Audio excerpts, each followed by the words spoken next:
Hi there, you clicked the button, so I'm guessing you like pizza, bacon, pineapple, ham. So I'm gonna be sharing my Hawaiian pizza recipe with you guys today.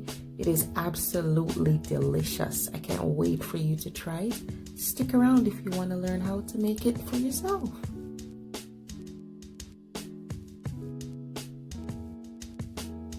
So I'm going to go ahead and make the toppings for this. I'm starting off with the bacon. So I do like to bake it instead of cooking it in a pan, just because when I bake it, it's perfectly flat, perfectly cooked as far as like evenness. It's just evenly cooked. So I'm going to be baking this and then we're gonna cut it up.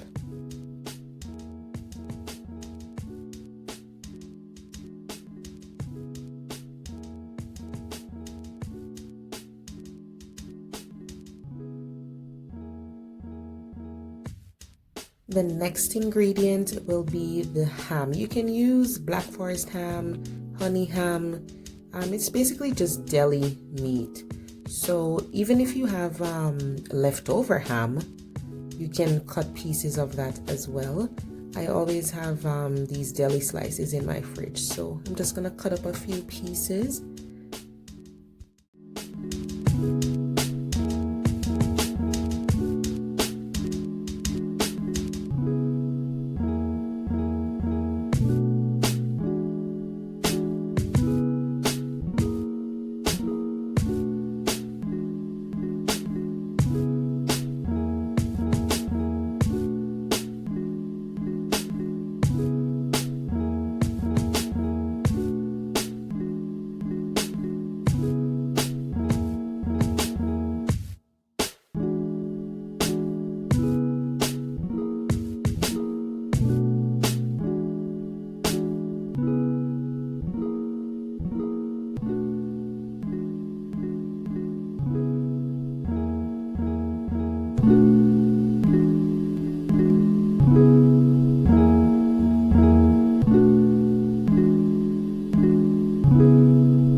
Our bacon is out of the oven, so you can either crumble this or you can dice it finely. You can cut it in strips.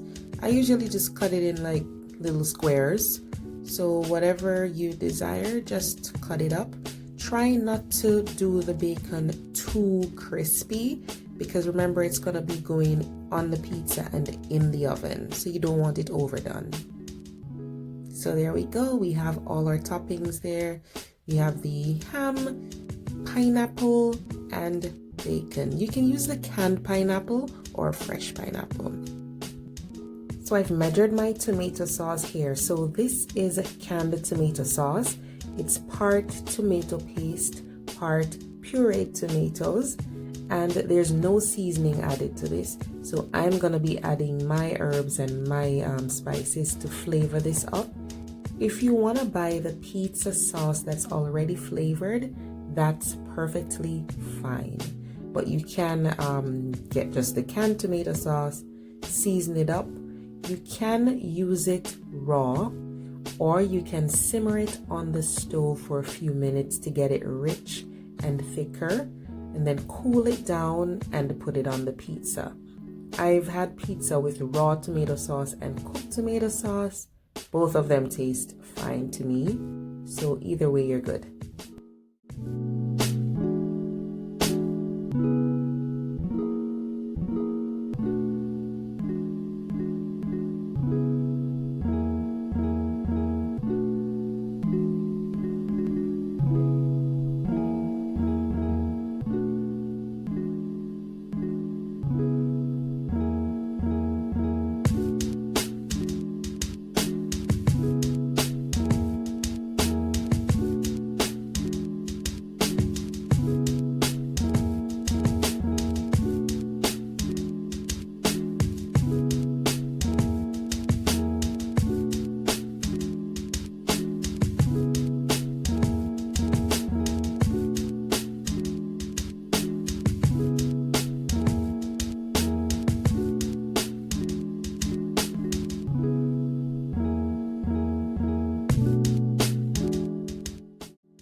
All right, on to our pizza dough.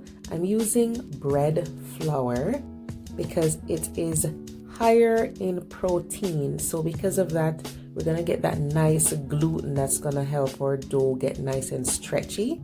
So use bread flour ideally, but if you have all-purpose flour, it'll still work for your dough.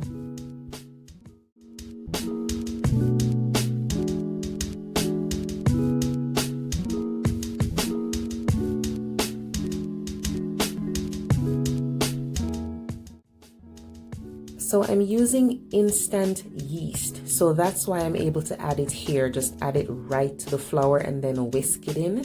I don't need to activate it in any warm water. So we're gonna make a well in the center of the dry ingredients, and we're gonna be adding the liquids. So we're using some olive oil, and we're gonna be adding some water as well. So of course, guys, the water needs to be warm. Depending on what kind of yeast you're using, the packet usually says what temperature is ideal. My packet says 110 degrees Fahrenheit.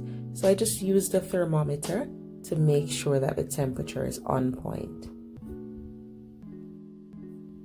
So guys, I'm going to be using the wooden spoon. So this is going to be a real arm workout. You can use a wooden spoon, or you could even use a metal spoon or just your hands to mix this. I don't have the mixer that has the dough hook attachment. So I just use a spoon and then finish it up with my hands.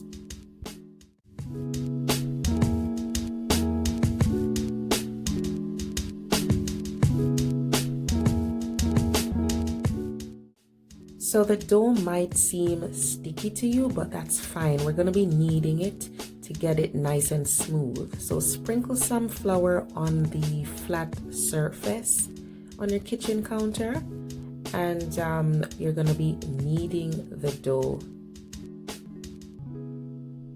You also want to dust your hands with some flour just so it doesn't stick to your hands. So sprinkle a little bit of flour there on top, not a lot, and then we're gonna start kneading. So what you're doing is you turn, grab, push with the heel of your hand, turn, pull, and push. So just keep doing that motion until your dough gets nice and smooth. So sometimes 6 to 8 minutes is good enough for kneading. You just want to keep looking at your dough to make sure the appearance is changing and it's looking nice and smooth.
Okay, so you want to check if the dough is ready. So if you touch the dough and it springs back slowly, then that means it's risen enough. So you are good to go. We're gonna punch this down. So what we're doing is punching out the excess air that has built up in it, and then we're gonna continue to get our dough ready.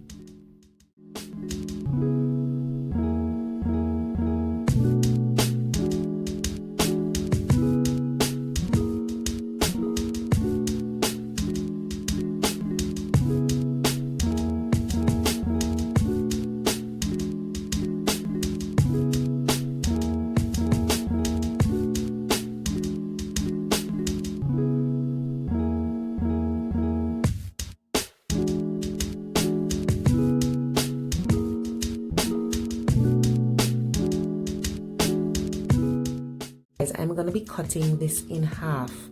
You can get two 12 to 14 inch pizzas out of this.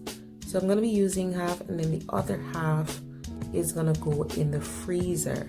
So what I'll be doing with it is I'm going to be wrapping it in some cling wrap really tightly, and then I'm going to put it in the freezer so I can use it at a later date.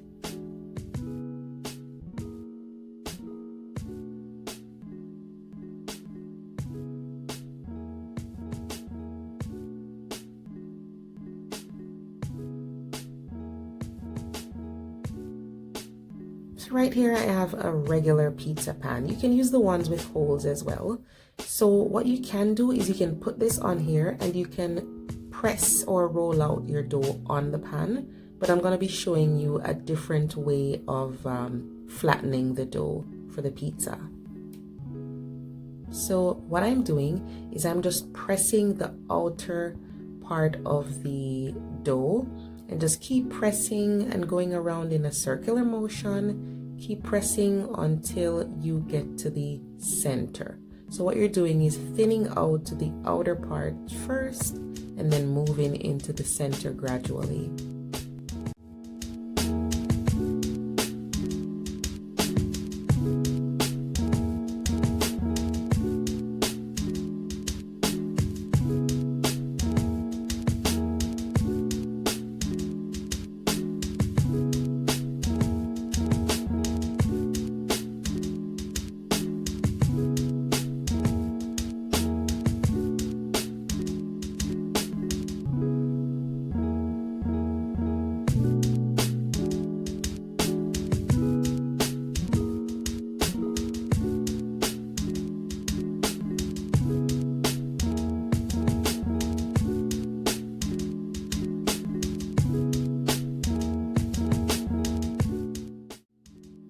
So another technique you can use to stretch the dough is you can pick it up, put it on your knuckles, move it around in a circle, and then you're gradually just stretching the outer borders of the circle until it gets bigger and bigger. So I'm just moving it around on my knuckles and stretching. That's one way you can do that.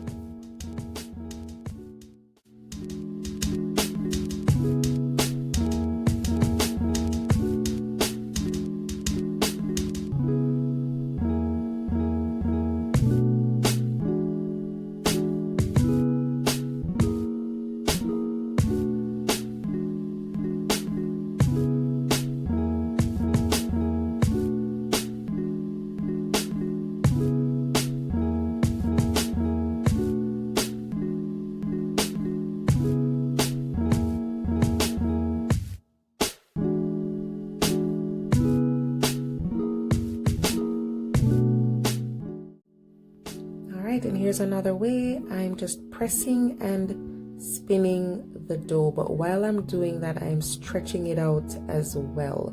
Mostly the edges though, not the center so much. So try to focus on the outer part.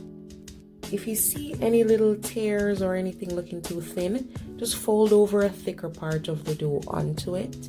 Or you can even tear off a little piece of the dough that looks very thick, and you can patch anything that looks thin, or if anything tears, it's fine.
So guys, in this video, I'm going to be including the steps for dough that has been frozen. So this was frozen for a week and I put it in the fridge and let it thaw out overnight. It's still a little bit cold, which means it's going to be resistant, right? It's going to spring back. But if you allow your dough to come to perfect room temperature, it'll be easy to work with. So this right here that you're looking at is dough that has been frozen, and believe me, it is still perfect, really nice.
So I did show you guys the techniques for stretching the dough, but listen, if you're trying to stretch it out and you're like, listen, this is too much of an arm workout for me, grab your rolling pin and you can always finish it up with that, or you can even start with your rolling pin. It's fine.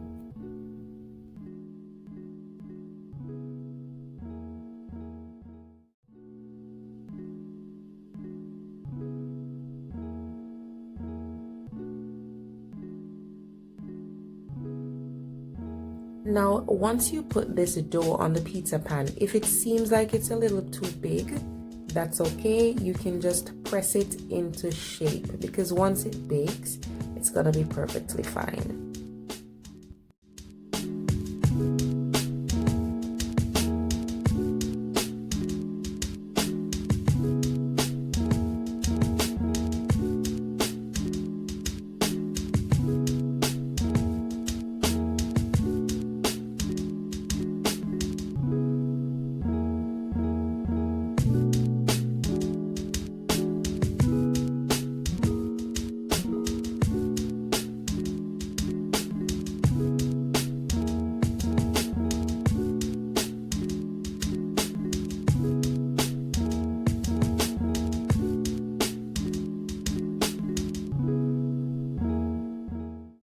Alright, so I like to start with the sauce in the center and then spread it out, but I forgot one thing. I forgot my olive oil. I love to spread olive oil on the dough because it adds to color, it adds to flavor, it even acts as a protection, you know, for the dough, so that any toppings that might have water can't get through too easily, right? So I like to use my olive oil.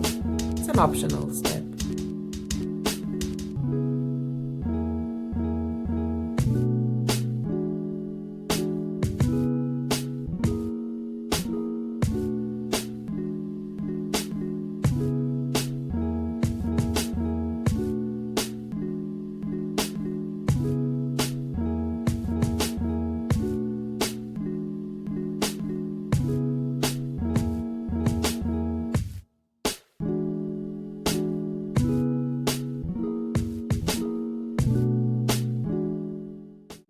And when I'm putting on the tomato sauce, guys, I prefer to go very close to the edge because I don't know if you're like me, but if the sauce isn't there, I'm just gonna be eating the middle, and then you're gonna have those bits of crust left over. So I like to put the sauce close to the edge so that I know I'm gonna eat it for sure.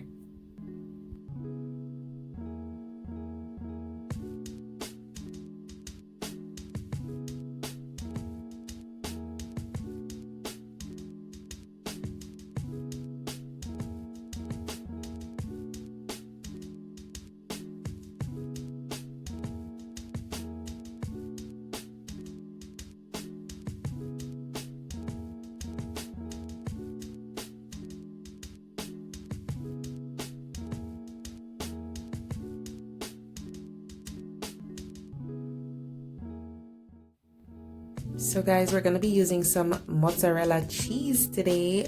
I prefer to use freshly grated cheese.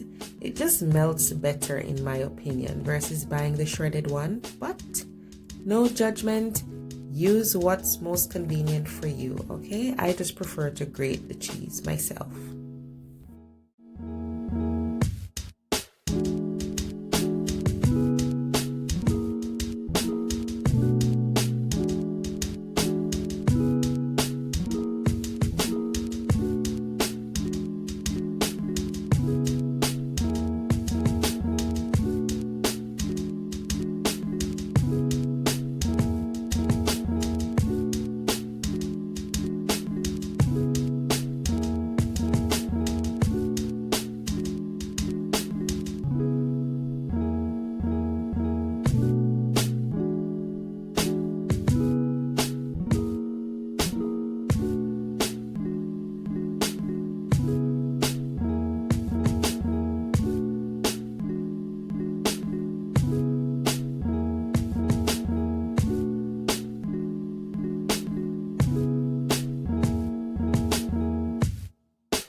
Okay, oven is preheated already.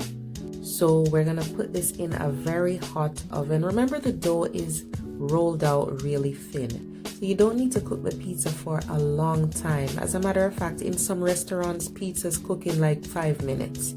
So don't keep it in there too long.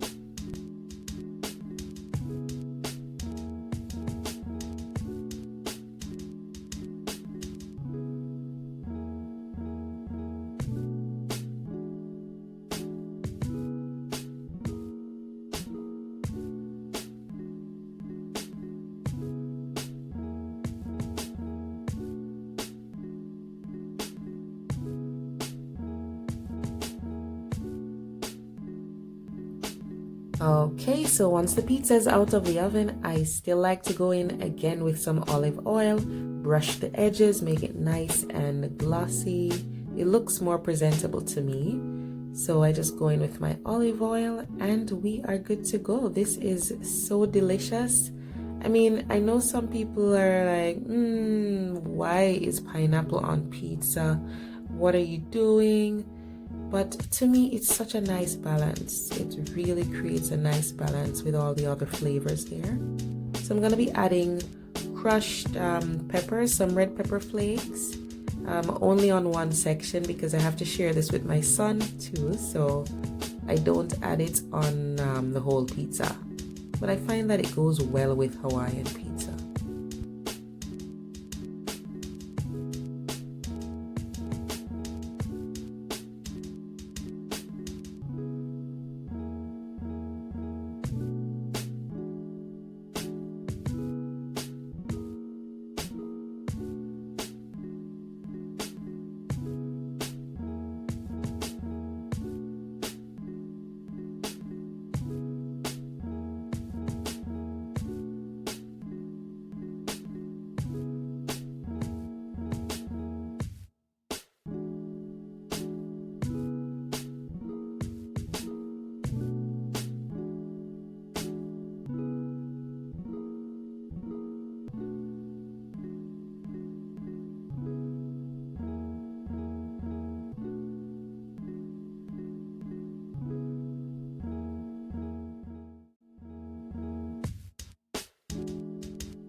Would you look at that, guys? This is just so good. This is my favorite pizza for sure.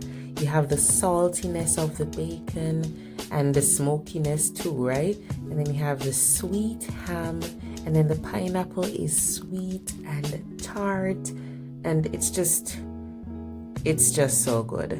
I don't know, how can you not love pineapple on pizza? Anyway, thank you guys for watching, and next time you think of doing takeout, just try to grab some stuff from the kitchen and make your own pizza. I want to see you guys doing some nice, unique toppings. Let me know how you like the recipe once you try it. Take care.